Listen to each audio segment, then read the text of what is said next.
Hi everyone! Welcome to my YouTube channel. Mayroon akong ditong pasta, Remo pasta, no? Gagawa tayo ng masarap na merienda. Itong kunti lang naman ang gagawin natin, no? Pero ito ay masarap at madali. Very easy. Okay? Pakuluan natin ito hanggang sa ito ay maluto o masoften, no? And then, maglagay tayo ng konti lang, pinch of salt, konti. And then, para hindi lang siya magdikit-dikit, no? So, pakuluan lang natin. Siguro more or less 10 to 15 minutes, no? Yan ay well done. Okay, takpan para mabilis. Let's see kung ito ay pork tender. Okay. So, it's pork tender. This is done. Off na natin yung ating stove. Drain natin. Alisin natin ang tubig. That's it. Ayan, pag medyo malamig na, ito po ay ilagay natin sa stick. Simple lang.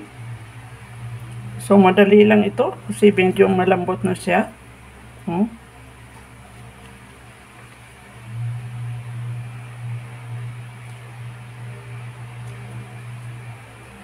Ganyan lang kasimple.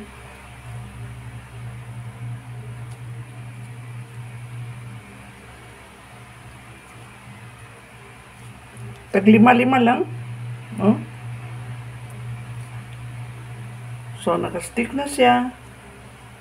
Gagawa tayo ulit ng isa. Malambot lang po ito pag tinuhog. Kasi napakuluan na natin. So, pwede kayo gumawa ng kahit anong pasta, pero yung para dito, kung lagay sa stick, ay yung Remo pasta.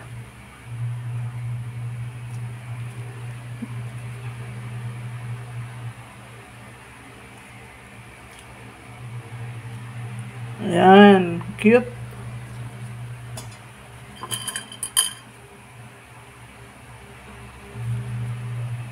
Kahit mga bata, pwede makagawa nito, no? At kung may party, halimbawa, ito ay parang nagiging finger food, pwede rin po natin ito i-alok. Kasi kahit ano naman ang ilalagay natin dito, na gusto ninyong flavor later on, no? Makikita natin. So, ito na yung ating mga nagawa. 1, 2, 3, 4, 5, 6, 7, 8, 9, 10, 11, 12 sticks. Ayan, ang galing, no? Tapos, ilagay po natin dito.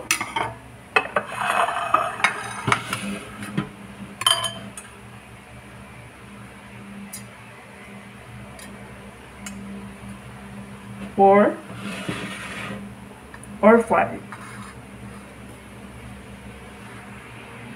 Maglagay tayo ng tomato sauce. Pwede rin pizza sauce, tomato sauce, or tomato paste dito sa ating stick.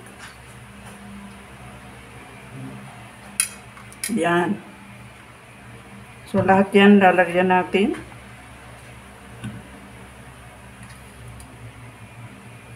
Pag gusto po kayo kung anong option ang gusto ninyo, kagaya ng pizza sauce, pwede rin po.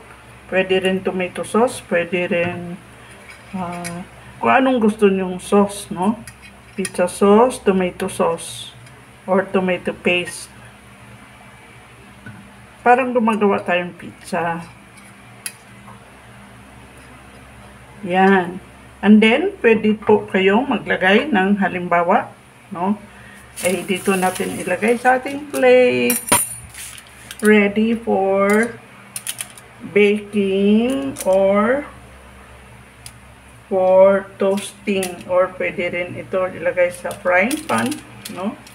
So, kung nakaganito siya, kung anong option ang gusto ninyo, Ako, pwede kayong maglagay ng sausage, halimbawa na slice or ham, no? Or halimbawa ay hotdog or anything you want, giniling. Pero ako maglagay ako ng kunting corned beef. Ayan, kahit kunti lang, kahit anong klase, pwede rin maglagay ng giniling, no? Nasa taste po ninyo, sa gusto ninyo. Para lang tayong gumagawa ng pizza.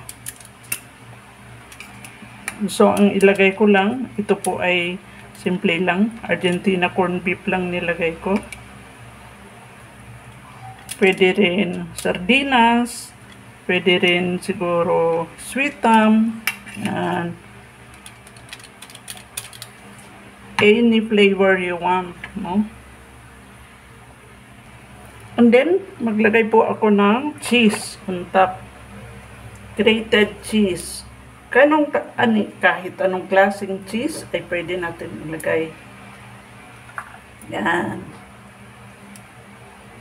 Pwede yung parang melted cheese, shredded na mozzarella, or kahit anong klaseng cheese. Pwedeng may mga mumurahin cheese dyan, or Eden, or quick melt cheese, no? And then this goes to our mini oven or our bread toaster. Nasaglit lang. Pag yan ay nag-melt, it's cooked already. Dito sa ating maliit na bread toaster oven.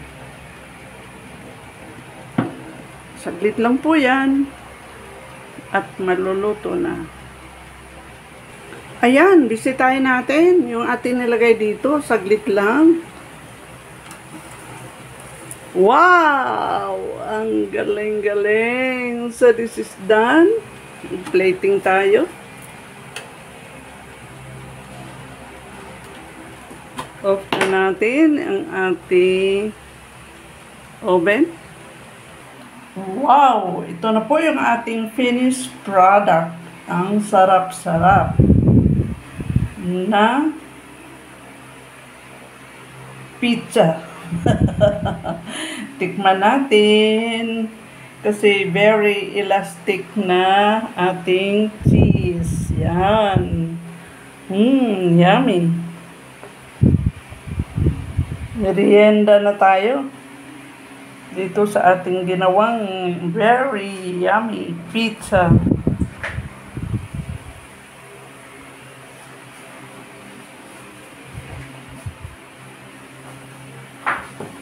Merienda time. Tikman natin ang ating niluto.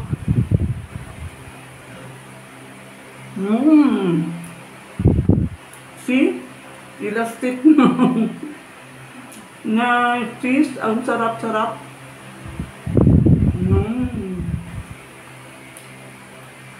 Pizza in pasta.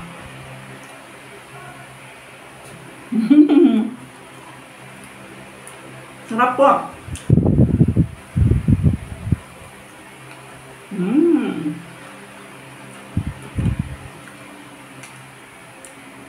Ang sarap-sarap.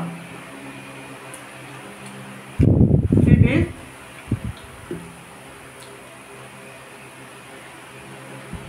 Wow.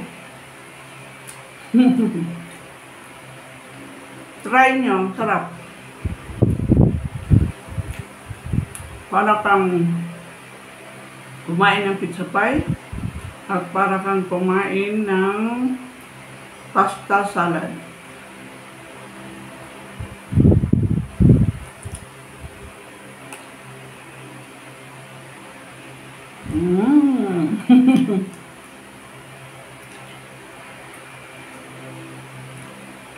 Sarap ng ating cheese.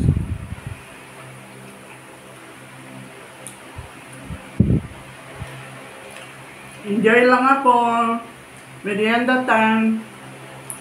Sarap ng aking na-prepare na experiment na merienda. Very elastic ng ating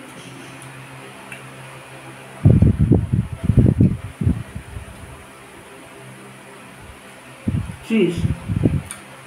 Bye! Thank you for watching my vlog. See you in my next vlog. Panalo ito. Try po ninyo, masarap. Pwede na? Ayan. Thank you for watching my vlog. See you in my next video. Bye-bye. Thank you sa mga nag-subscribe. At thank you sa mga nag-watch ng aking YouTube channel. Okay? Sa hindi pa po nag-subscribe, please subscribe ng my YouTube channel. Bye-bye!